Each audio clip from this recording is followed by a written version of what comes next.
Hi, welcome to our program. I'm Elaine Englehardt from Utah Valley University, and today we have a panel of distinguished scholars to talk to us today about discussions in democracy, particularly those that relate to faculty, academic freedom, and governance in higher education. I'd like to introduce these folks to you. First we have Carrie Nielsen. Hi. And Carrie, do you want to tell us just a little bit about yourself? Sure. Well, I've been teaching English since 1970, which sometimes seems like just after the Civil War. In the last 4 years, I've also been president of the American Association of University Professors, which is an organization that represents faculty from all disciplines across the country. And I can tell a little about what we do, or should I hold that for a bit? Why don't you hold that for a bit and we'll come back to you. And Susan Olson, do you want to tell us a little bit about your background and what you're doing at the University of Utah? Sure, Elaine. I'm a political science professor at the University of Utah. I've been there since 1986, and I have taught courses about the courts and the legal system primarily. But since 2000, in addition to that, I have taken a job as the Associate Vice President for Faculty, where I administer the faculty personnel process. And I get involved in a lot of faculty policy issues and kind of represent the faculty and the administration. Great, thank you. And our own Scott Abbott from Utah Valley University. Do you want to tell us a little bit about your background, Scott? I'm the Director of Integrated Studies, a program here that Elaine began in 1998. It's an interdisciplinary program.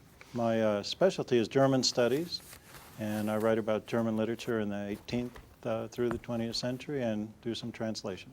All right, thank you. Well, Carrie, I think I'll just go ahead and tell you that some folks here in the area are a little scared of you and your organization.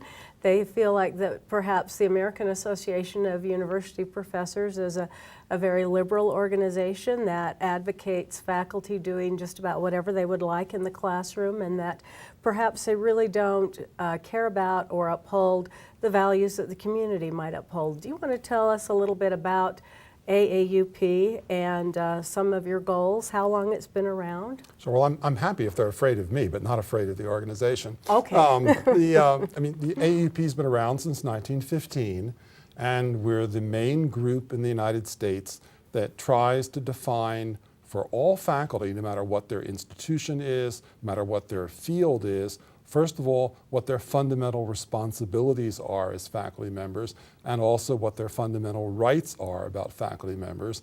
And then the third thing that we've been very successful at is defining student rights and making sure that universities across the country understand that students should not be penalized for their opinions, that they have to learn certain material, but they have the freedom to have whatever attitudes they want toward policy issues, toward religious issues, that they must never be penalized or criticized for their views, and that students should be protected against unfair grading and should have the right to appeal it. So we really try to work both sides of the fence. We try to make sure that faculty members have academic freedom, and what that really means in terms of a classroom setting is that faculty members can speak what they believe to be the truth, and that they can speak courageously and forthrightly, and that they don't need to fear reprisals for being controversial if they want to be controversial.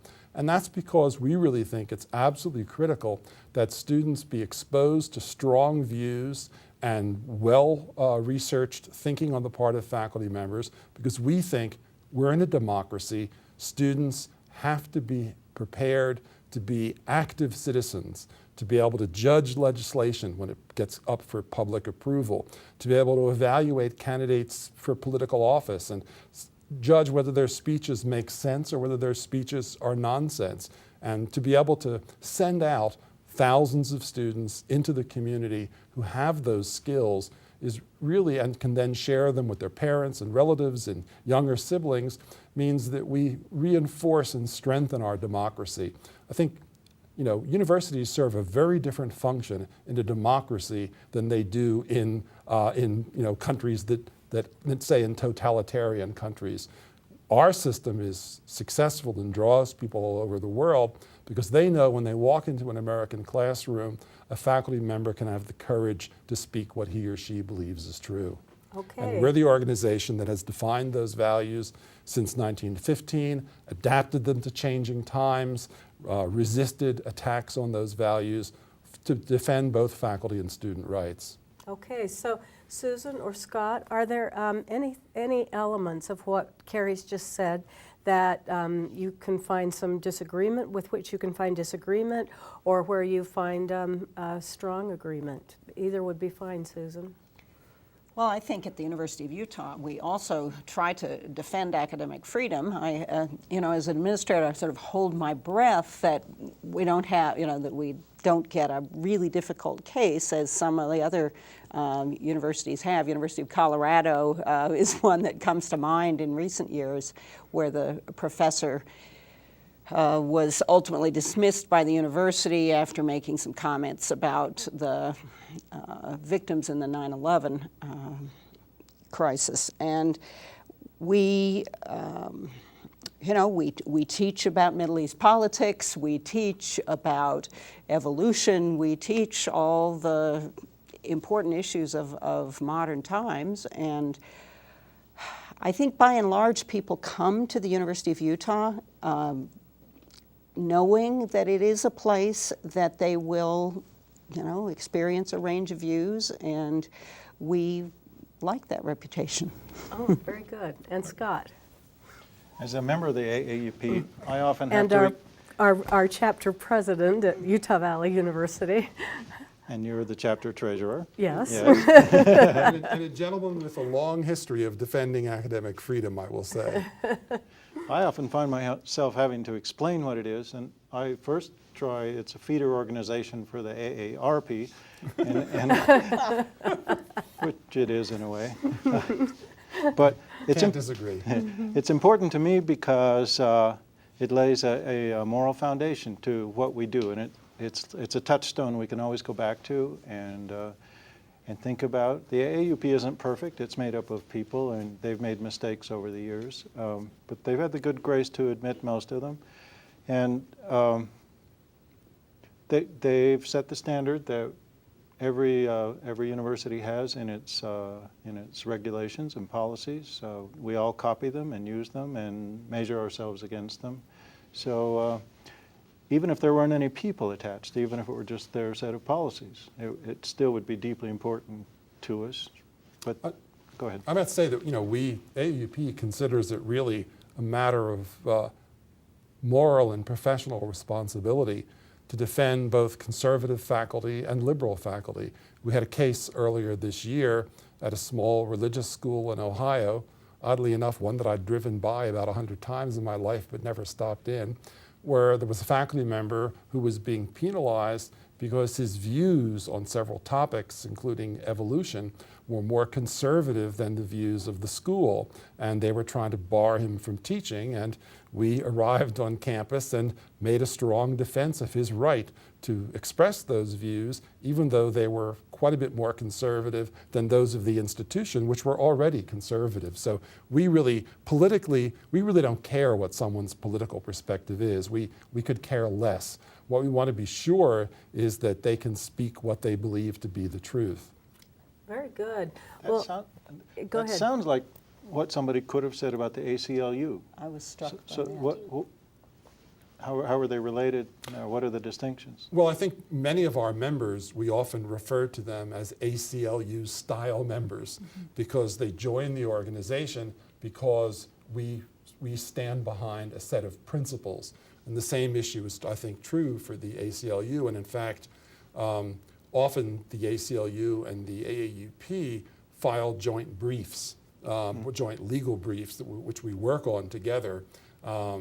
And both of us have great attorneys, so it really helps that way. And those briefs often defend, of course, the ACLU is notorious for defending conservative, even reactionary points of view, based on the U.S. Constitution and its guarantees of free speech. So there is a kind of principled relationship between the two groups, although, we're dealing exclusively with higher education issues, and we're really focused on that, and we have dozens of detailed policies on higher education issues that the ACLU is never going to deal with. We deal with higher education full time. Part of what we do, we have two main activities. One is we write policy statements. For example, a recent policy statement was on people's rights to speak independently on email and to use university websites freely to report their research.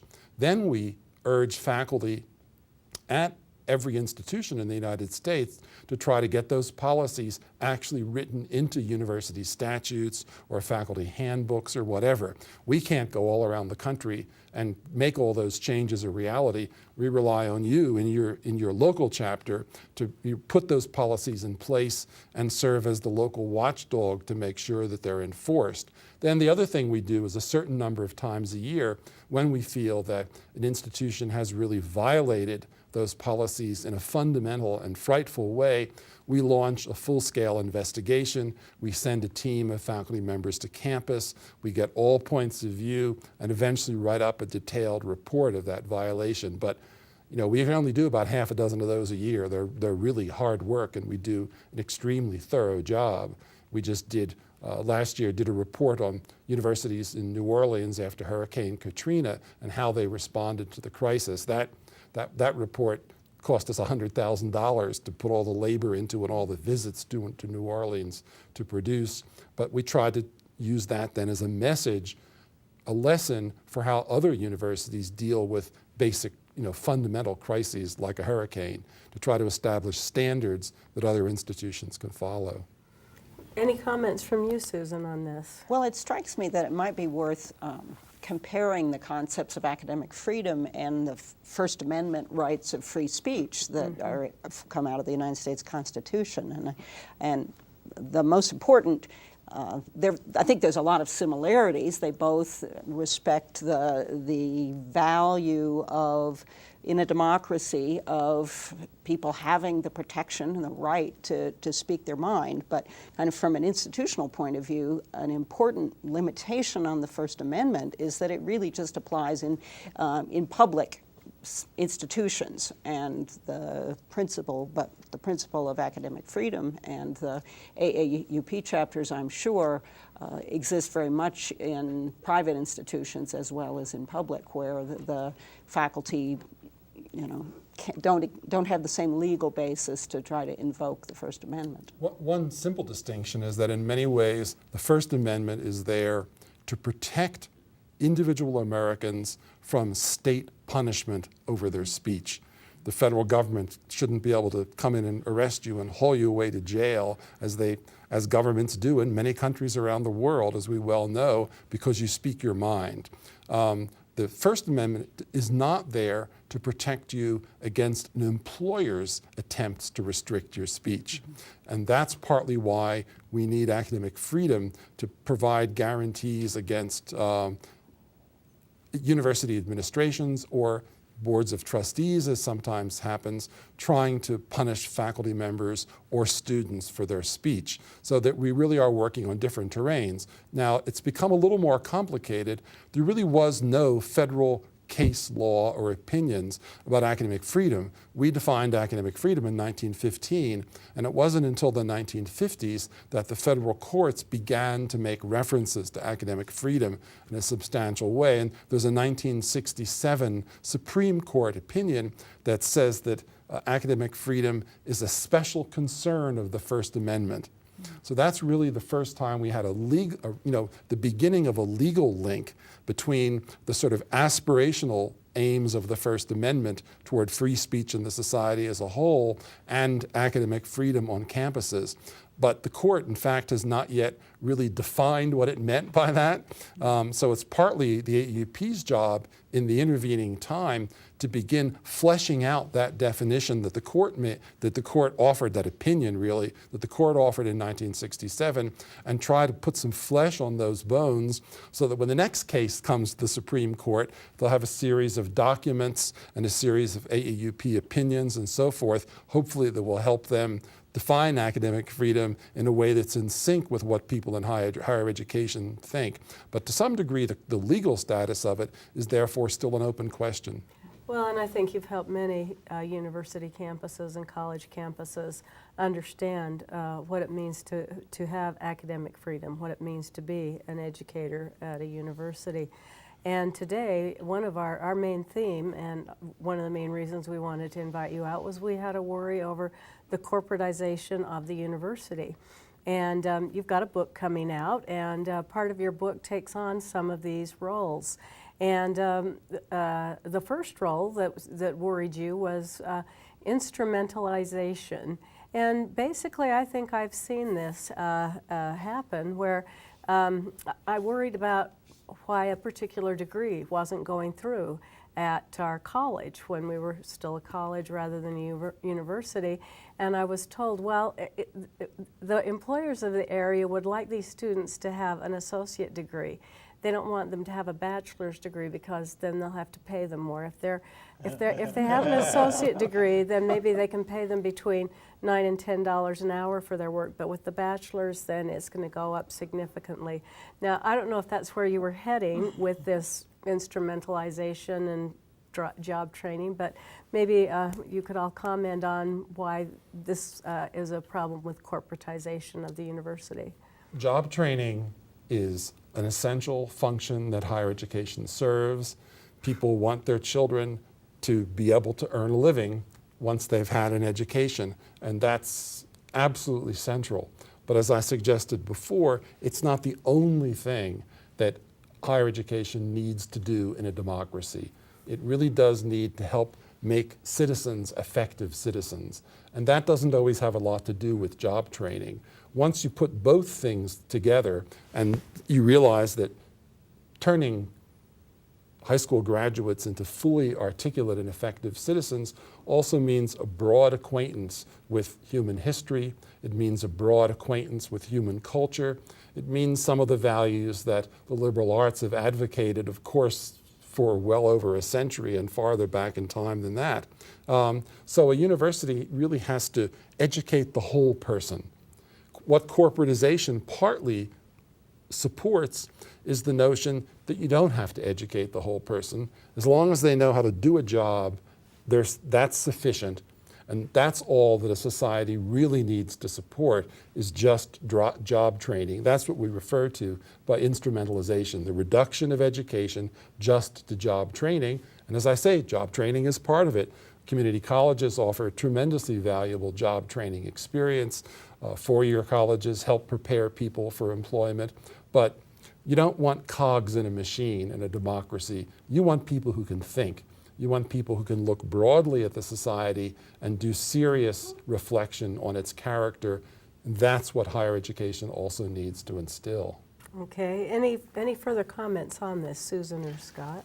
I want to ask you, Elaine, isn't what Carrie just said almost the founding principle of the ethics and values requirement that you helped set up at what was then Utah Valley State College? It absolutely is, so that we could have people who were part of a democracy who really could think well, write well, speak well, who could represent their community well.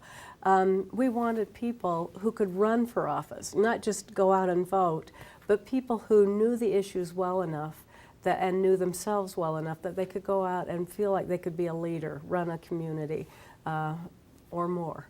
And so That's extremely well put, and I don't think you could say it any better than that. Even in an economic crisis, you still need to keep that in mind.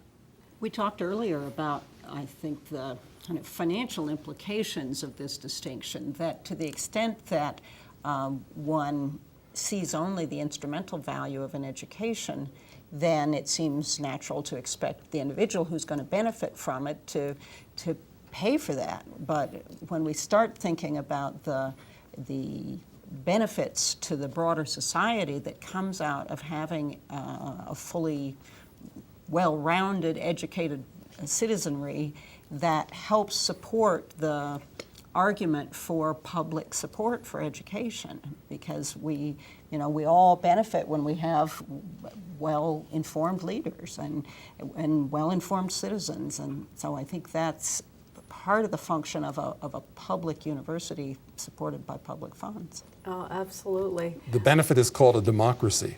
Right. And I'd like to hold on to one for a while. You know, Scott, you brought this up in the last meeting that we're in, and it was number 2 on Carrie's list of problems, but it's that fully 70% of our faculty are adjuncts, or they are not on a tenure track appointment. I've often felt like it was the most unethical element of higher education. Do you want to tell me your views on the hiring of adjunct faculty and why this is a corporatization of the university? If I understood it, 70% was a nationwide figure. Yeah. Right. And we're higher than that. I just saw the history department here teaches at this moment 84% of its classes with adjunct faculty members. There's nothing wrong with adjunct faculty members. They're some of our brightest and best teachers. But there's something wrong about us doing most of our teaching and drawing most of our tuition from people whom we're paying very low salaries and giving no benefits. So it's an exploitation of workforce for our own gain, and it's wrong. You know, you've been a department head for us as well as a director, and let's say for the Ethics and Values course, if you hired an adjunct faculty member to teach it for maybe $1,600, $1,700 a semester, how much do you think they're really making an hour when you consider the grading of papers and the preparation for the class? Chris Foster was sitting in the department office one day an hour before grades were due, and he had these huge stacks of papers because it's a writing-intensive course. And he's one of our best adjuncts. He's a great adjunct with a PhD. And he looked up at me and he said, "I wish I had a nickel for each." Wait a minute. That's exactly what I'm getting paid for each one of these. I'm graded. That's not fair. You know, one of the things the AEP has argued since 1915 is that academic freedom and the ability of faculty members to be courageous and forthright without fear of punishment is partly linked to job security. If they can fire you tomorrow for what you say as a teacher, then you don't really have academic freedom. And adjuncts in most places in the country are what is called at-will employees. Usually they aren't fired, they're just not rehired next semester. So I talk to adjuncts all across the country who say that they feel they'd better make their syllabi non-controversial.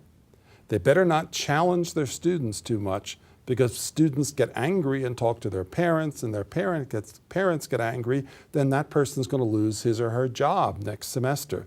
And it's just not a good thing for higher education for faculty members to be in fear of losing their source of income. So that's in addition to the ethics of exploiting people, which I think is terrible and clearly an aspect of adjunct employment, there's also the undermining of faculty member courage that way. And of course, you know, we now see statistically that because many adjuncts have to teach multiple courses at multiple institutions, we now have federal data collected by the Department of Education that show that adjuncts on average have half as much time to give to class preparation as full-time tenure track faculty and half as much time to give to student advising. Adjuncts are often concentrated in community colleges where those are the very students who most need mentoring and most need close contact with faculty members. And so we also have figures that show that freshmen who have most of their contact with adjunct faculty end up having a much lower degree completion rate because they don't have enough faculty contact. It isn't because the adjuncts don't want to do it. It's because class ends and they don't hang around to talk to students. They get in their car and drive off to another school to teach another class. So, you know, there's now a kind of a motto that people use, which is the working conditions of faculty are the learning conditions of students. And that really tells you something fundamental about the nature of part-time faculty. They're freeway flyers, they run from school to school. They, of course, are totally devoted to teaching, but the circumstances prevent them from carrying out that devotion. And if they leave, which they often do, then the students need a recommendation to go on to graduate school or for a job. They can't find the person who taught them the course. The problems mount, especially when reliance on adjuncts is high. It's not only unethical, it's bad educational practice to exploit people and then expect them to do the best possible job. Yes, absolutely. Well, Susan, another point that Cary brought up today, and I think it might affect you at the University of Utah, and this is both with academic freedom and with corporatization, but it's unwarranted research restrictions. And sometimes might there be, I know you've got a very good IRB. Maybe you could tell us how you try to make sure that you can ensure good research, but how can we end up with some unwarranted research restrictions, and how do you try to guard against that? Well, I think the issue that you're suggesting is the rules that accompany any federal funds, and there are not very many colleges or universities that don't have some federal funds. And for the last, I'm not sure, 20 years, I think, the federal government has developed procedures that threaten to withhold federal funds if universities don't adopt procedures for governing research in a couple of areas. One of them also has to do with the care and use of animals, but I'm a social scientist, so the one that I've had more exposure to is the what are called institutional review boards, or boards for the review of human subjects. And I mean, it's hard to argue with the premise that research should not harm the people who are getting studied. And there are some horror stories, certainly out of medical science, where Stanley Milgram. That's right, and that wasn't medical science, that was social science, where people were deceived about the nature of the research. But the result of that has been largely to adapt, I'd say, the level of scrutiny that is needed for medical research to lots of other different kinds of research that are much less intrusive. You know, we're not injecting things into people, we're often asking them questions. And I, as a political scientist, the kinds of people that I and my colleagues most talk to are either public officials or appointed government officials or representatives from interest groups, and they, by and large, they want to get their message out, you know. Yes. But nonetheless, we have to go through rigorous review of what we can ask and what risks we have to tell them that are created by our asking questions. And I served on a task force for my principal professional association, which is the Law and Society Association, on this. And as you told a story earlier today about some kind of silly outcomes. Now, on the University of Utah campus, I think the administrators of the IRB process are becoming a little more sensitive, a little more responsive to modification when it's reasonable. You mentioned Indian tribes. That's an area I've done some work on, and when we were going to do some interviewing of American Indians, we were able to make the argument that because of their historically bad relationships with the federal government and rejected treaties, that we wouldn't get people to talk to us if we made them sign a document in the name of the government requirement. And fortunately, our IRB accepted that and just allowed us to give oral consent, as we say. We did have to explain the purpose of the research, but I have no trouble with that. So it's bureaucratic, it can be excessive. Ours is not the only professional association that's tried to lobby on this. So far, I haven't seen any changes nationally. I don't know what the AAUP is seeing on that. Well, I mean, if you look back over the last 60 years, say, you will find many examples of high-quality universities doing absolutely immoral medical research on human beings. At the top of my list is the university, not long after World War II, that injected people with plutonium to see what the results would be. Well, plutonium happens to be the most lethal substance known to man, and we needed regulation of medical research in higher education to make sure that universities couldn't do things like that. And that's a bad example, but there are people even in the last decade who've died as a result of medical research. Students have died because the universities weren't careful enough or thorough enough. So we need IRBs. On the other hand, on my own campus, when they were trying to train anthropology students to do interviews, and they said, well, why don't you interview your parents and see what you can find out about their backgrounds and history as the first step in learning how to do an interview. And the IRB said that they weren't being sensitive enough to the psychological damage that could be done to the parents by having their children talk to them.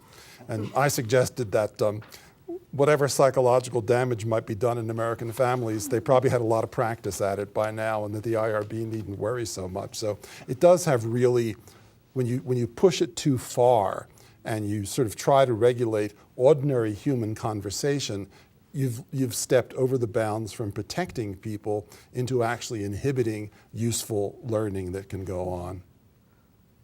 Thank you. Scott, we hear the term shared governance quite a bit, and I think on our own campus the term shared governance comes up a lot. Can you tell me how you would see the ideal shared governance? Can it work in an ideal world, or is it too problematic? I'm smiling because universities aren't ideal in any sense, but people of goodwill work well together if they have a common goal. As Susan spoke earlier today, from the background of a faculty member who is now a senior administrator, I just admired her ability to see both sides of what's going on, and shared governance requires that. I can get really angry at something that happens and have a kind of set of blinders that just keep me focused on that so tightly that I can't see anything around it. I have a history of that, and I know that, so I try to back off. And if people are able to criticize themselves and be a little self-ironic and try to understand the broader picture, and then if you get a set of people doing that, a faculty senate and administrators and maybe department chairs, and then maybe an organization like the AAUP working as well, with goodwill, there can be shared governance, but it has to be tuned and delicately handled, incident by incident and step by step and decade by decade. It has to be kept in shape. Well, I think what I hear you saying also is that once these agreements are made, we keep them. So if we have shared governance and we've agreed and fine-tuned them, we keep these. And if we're not going to keep these agreements, if the administration is going to do something else, then we need a renegotiation, not just having someone go around what we believed was a governance that had been decided. And that reminds me, there's another aspect besides the kind of warm, fuzzy attempt to get along, and that's if faculty and administrators know that there's going to be a really sharp critique whenever this thing goes off the rails, then they're less apt to take the steps that will. One thing that's important to say is that shared governance is not the same as democracy. Mm-hmm. If the physics department is going to have a new building, then the faculty members in the physics department should have a say in what kind of labs are built there, in what the protective functions are that are installed in the labs. But the English professors don't get anything to say about the physics building because they don't know anything about it, or most of them don't. There are a few exceptions. So what shared governance partly means is that any group on campus that has the most expertise in a given area should have a primary role in shaping that particular area. So the Board of Trustees ultimately is responsible for a university, but the Board of Trustees in a shared governance operation says, well, we're responsible for the curriculum, but actually designing the curriculum should be done by people who have PhDs and have a background, and a biology curriculum should be designed by biology professors. You know, we have an excellent bank president on the board of trustees, but we don't think he should have primary responsibility for designing the biology curriculum. The board of trustees, in effect, also says, well, who should hire a biologist? Well, other biologists on the faculty are best able to judge the qualifications of hiring a faculty member in that area. On the other hand, go back to that physics building. The physics professors shouldn't have anything to do with deciding which contractor is used to build the building. That's an administrative job. The faculty members, you know, that's not their job to actually work out the contracts for constructing the building. So all these different functions that happen in a university are best served if the people with the greatest expertise and knowledge have primary authority for the areas in which that expertise applies. Shared governance is a result of working all that out, but it isn't democracy because it doesn't say everyone gets a vote, because not everyone knows. Okay, thank you.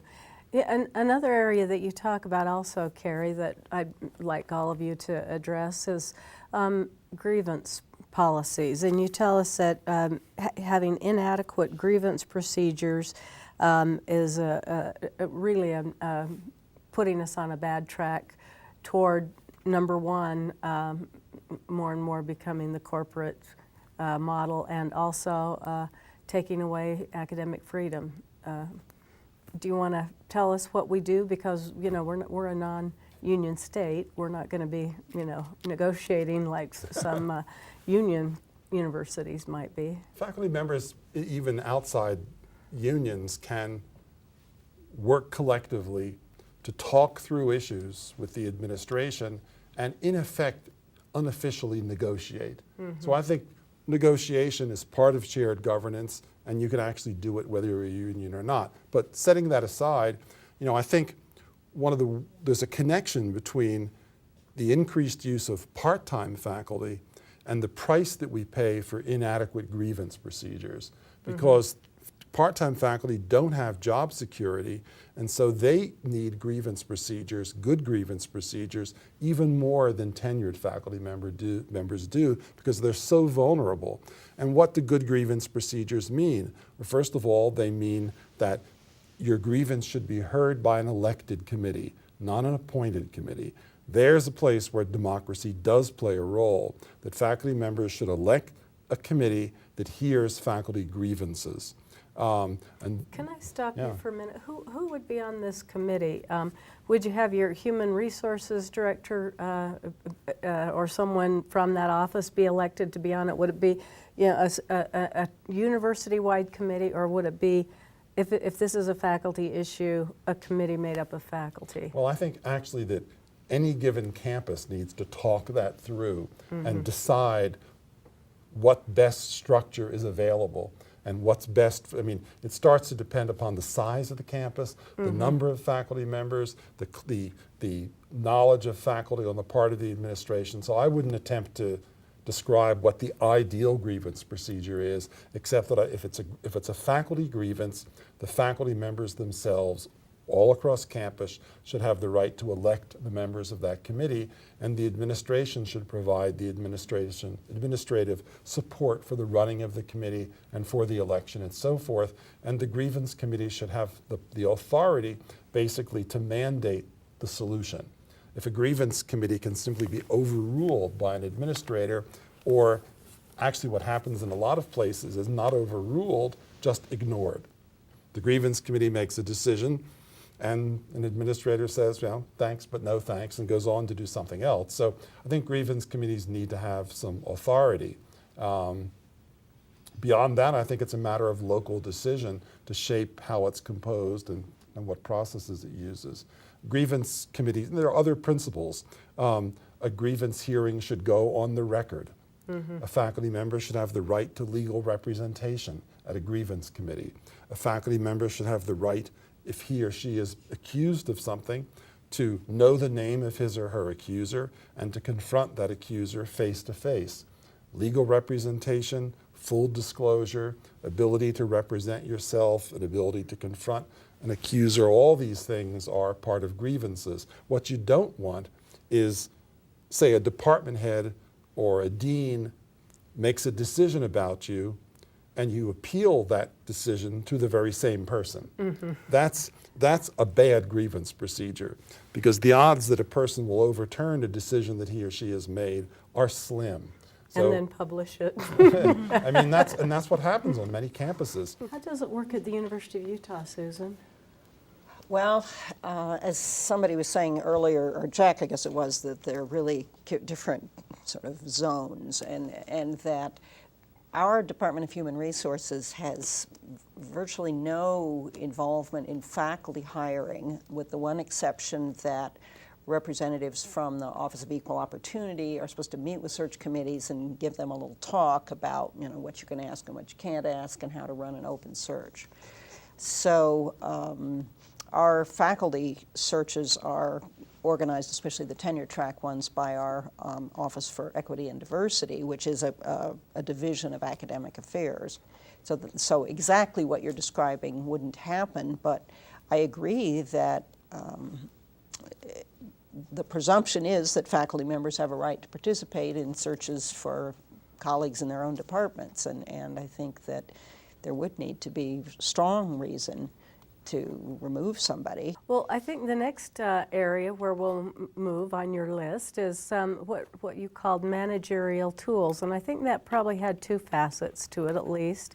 One was where, now I know three of us here, we all have strong academic backgrounds, and three of us are in administration or have been in administration. But we still, I think, identify ourselves as faculty members. And, I've seen evidence of that. Yeah. And, but I think your concern has been that we hire folks who maybe have a PhD or they have a law degree, but they have never taught. They've never been part of the governance system.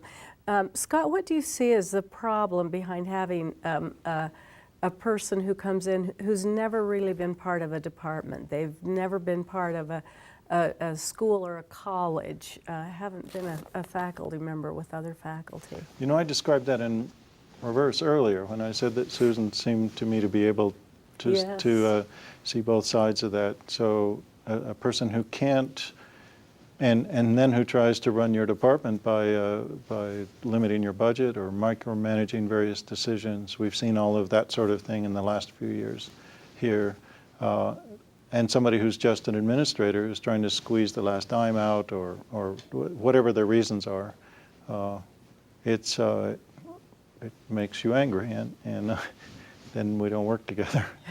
Well, and Susan was saying you have a rather ideal situation with your vice president's cabinet. Well, currently the president of the University of Utah, Michael Young, came to us directly from the deanship of the law school at George Washington University, and he, I don't remember exactly how many years he'd done that, but he'd been a law professor at Columbia for a number of years before that. So it's a little unusual to go from being a dean to a university president, but one of the good things is it meant he's very close to the academic enterprise and has does a wonderful job of engaging with faculty members about their research and so forth. And then our two senior vice presidents also are still active scholars, and it makes a big difference. Now, there's a flip side to that problem that I alluded to earlier, and that's that we do, people like me are amateur administrators, and I try to work closely with the human resource people because I can learn things from them. They know sort of some good ways to do things that I didn't learn as a political scientist. And one of the things I do in my administrative job is try to bring some administrative training to faculty. Now, I think that's the best way to do it, is try to give faculty members some administrative skills so that they can run departments or become deans or whatever. And there are a growing number of national leadership development programs, or whatever you want to call it, that help with that. Mm-hmm. But I think that's a better way to go than putting people who have very little feel for the academic culture in important positions. Administrators have to have some regular contact with students. They have to know what students are interested in these days, what students' leisure activities are. They have to know what kinds of ideas excite students. To have no contact with students and have no experience, say, in leading a student discussion, in giving a lecture to students, in grading student exams. I mean, if you have no experience in any of those things, the odds that you can do a good job in helping to run a university are not very good. And I think a kind of managerial class that doesn't have those experiences in administration often tends to be a group of people who don't see faculty members as partners. They see faculty members as people to be managed and disciplined, but not people to work together in building the best kind of university. And I think if people come out of the faculty, become administrators, go back to the faculty, and sort of share that experience of faculty responsibilities, then they're really ready to build a campus that's based on a collaborative partnership, not based on top-down administration. Susan, you mentioned that it's unusual to jump from being a dean to being a university president. We have a new university president who's jumped from being an associate professor of political science to being a university president. And we're really quite optimistic because he seems to understand the academic side of things deeply. That's who he is. And he also seems to be really quick at picking up the things that he needs to know, and he's able to rely on people who can help him. So if we're lucky, he'll work right into this in a way so our president will be as good as yours. And my president just resigned, so maybe the next one will be as good as yours. Well, how about opposition to human rights? You know, you mentioned that as the 11th element. Tell us a little bit about when faculty come up against this. Well, I like to think of universities not as perfect places, but as institutions that aspire to be among the best in our society. And that to me means that you care about students and you care about all of your employees, and that means that I think you recognize certain things as human rights. Freedom of speech on campus should be a human right that you reinforce. I think it's a human right, controversial I guess at the moment, that all employees should have health care. But I think a university should be a place that cares whether its employees have health care. I think if you have firm information, which it's easy enough to obtain, about what the cost of living is in your area, you should be certain that all of your employees are earning enough money so they can afford to live in your area. And obviously, that means something quite different in Salt Lake City than it does in Manhattan or San Francisco, where the cost of living is pretty scary. So the level of compensation that you need to match cost of living really varies across the country. So I think universities should be places that care about their employees, care about their students, and that project an image to the country as a whole that says you can do business that way. You don't have to be devoted to hiring people at the least possible wage that you can get away with. Sure, there are plenty of corporations that work that way, that want employees at the lowest possible cost. I don't think that should be a university, even in tough times, and that also means setting priorities. Maybe you don't build a new football stadium before you need it. Maybe you are more concerned that your employees all have health care. Maybe you don't build leisure facilities. Maybe instead you build classrooms that are up to date and technologically proficient. And you make that your priority to make sure that students can get the instruction that they need. And all the way down the line, I think that, a university should have a different value system, and it should be a value system that people can admire and look up to. Okay, thank you. And Can I tell a story? Yes. I learned that lesson on my own skin. As a graduate student at Princeton, I was in my first semester, and my family back in New Mexico was in a car accident. My father was killed. And so I had to spend a lot of money to get an immediate ticket and go out and spend a couple of weeks, and I didn't have any money. But I got back, and the dean of the graduate school called me in, and she said, "I'm sorry about what happened, and we'd like to pay for all your expenses." Wow. And I'd never been in an institution that had tried to take care of my needs the way that one had. It's a great story. It is. That's an amazing story of human rights.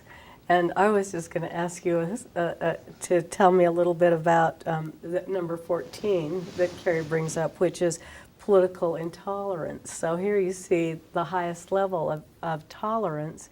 But as the AAUP president on our campus, what do you do about political intolerance, and how can that be a corporatization area? I don't know if I can say it better than Cary did, but political intolerance can go either way. It can be from any direction, and if you're trying to make sure that you have a university where people are free to say their piece, that you've got to pay good attention to that. You've got to let Michael Moore come to campus, which we did, and we're proud that our president made that decision. And even if Sean Hannity has to come to campus too, well, so be it. Thank you. And on the wings of that one, Susan, how about religious intolerance? And you probably can see several sides to that one at the University of Utah.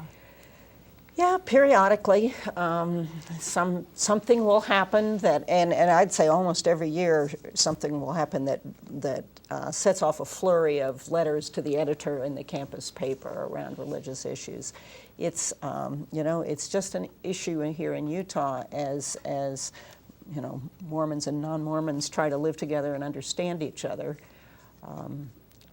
I think one of the kind of landmark issues at the University of Utah several years ago, which will be familiar to some of you, is that we found ourselves in a lawsuit from a student who was a theater major. I don't know if you're familiar with this one or not, Cary, who felt that she didn't want to say a swear word that was part of a play as written by the playwright, and the theater department didn't allow her not to act the script as the playwright had written it. And maybe it's one of those things that maybe in retrospect it could have been resolved at a more simply than it was, but it ended up in litigation. And we have now what may be the nation's only explicit policy around accommodation of, I think it's called, deeply held values. And it's almost entirely a procedural policy, but we have a process for students who want to request an accommodation to a course requirement based on core beliefs. But it took about 3 successive academic senate meetings to debate this, and this is now about 4 or 5 years ago, I think. It's basically kind of an equal protection policy, that the faculty member is permitted to grant no exceptions to course requirements, but if they grant one, then they have to give similar consideration to any other, give the same consideration to any other request. And for whatever reasons, it's been very little used. I had to do a kind of a summary of, or an update on this after 3 or 4 years last year, and most of these things, I think, are still worked out informally without needing to invoke the policy. But that was a major debate on our campus about accommodation of religious values, and it's there, and I think it's as good as any process could be to try to weigh that if a contentious situation comes up again. Oh, I think it's outstanding. In fact, you have a model of holidays even, and making sure that all religious holidays are respected We've you got know, a not just little group working now at the encouragement of a Jewish faculty member who complains, rightfully so, every time a major university event is scheduled on a major Jewish holiday, to ask that we create, like as a few other universities have, a kind of just for informational purposes. Here are the major holidays of major religions, and please take this into consideration as you're scheduling events. Now, you know, it's not easy because who gets to decide what a major religion is? You know? But we've got a committee that's trying to work on this, and we try to be sensitive to that. Could I ask? I listened to Catherine Coles, who's a professor of English. She chaired the committee that she created chaired the that committee. policy. I heard her on the radio, and she was so clear about it. And it seemed to me from a distance that it was so clearly a faculty decision to set up that policy. Is that true? A faculty on your own decision. syllabus? Well, or? were those? It was faculty members who came up with the accommodation policy. Yes, there were a couple of students on the committee, and I think one community member, but it was predominantly a faculty committee. It was, you know, and then went to the faculty senate for debate, as do all of our official university policies. But you know, it was chaired by a recent Senate president, who's a well-known English professor and the poet laureate of the state of Utah at the moment. It sounds like a good, you know, quite a good policy that's sensible, and I'm not surprised that you actually haven't had to use it very much once you put it in place. But you know, examples of how to deal with religious convictions. Let's say you're in a biology class and you're teaching the theory of evolution. The students are required to learn the theory of evolution, but they don't have to believe it. They have to be able to summarize it and explain it, but if they don't want to believe it, that's their right, and they can't be punished for not believing it. If a student insists on believing the earth is flat, they have to learn what the geological implications are of the theory that the earth is roughly round. But if they refuse to believe it, that's their right not to believe it. And that's one kind of model of, you know, respecting student beliefs, even if they're silly, because I trust the flat earther would be classed as silly, but you don't mock them.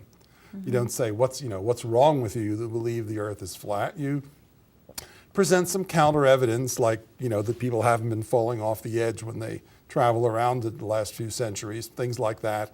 So I think you can respect student differences without indicting students for them, but students are required to master the curriculum. So a student can't come into a biology class and say, I don't believe in evolution, I won't read the evolution textbook, I won't take an exam on evolution because I don't believe it. That, I'm afraid, they can't do. I think this has just been an outstanding discussion on democracy. But thank you so much for spending the day with us. It's great fun to be here. It's been a great day. And I just hope that you'll keep up that valor, and I look forward to getting more emails from you about what we should be on the lookout for. Absolutely. My ability to produce opinions has not been diminished by my visit to Utah. And Susan, thank you so much for joining with us and letting us know of your expertise and some of the ideas that you've gleaned as a faculty member and an administrator. Thanks, it's been a pleasure. Yes, and Scott, I always appreciate you coming on. You have such a brilliant scholarly background, as well as one of the most helpful people on campuses and on campus. So really appreciate that you could come and be with us here today. So There's a good AEUP chapter here, and that's not the only thing you need, but it sure is helpful. all right. Well, thank you very much, and thanks to you.